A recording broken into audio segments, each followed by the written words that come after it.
Welcome everyone! Today we're making delicious air fryer salt and pepper chicken wing. First, lightly score the surface of the chicken wings to help the seasonings penetrate better.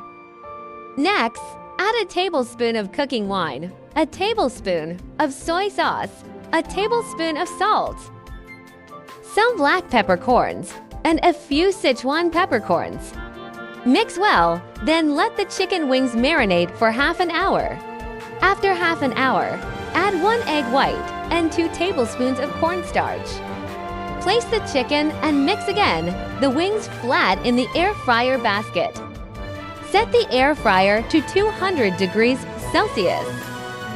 Fry for 15 minutes, then flip and continue frying for another 10 minutes.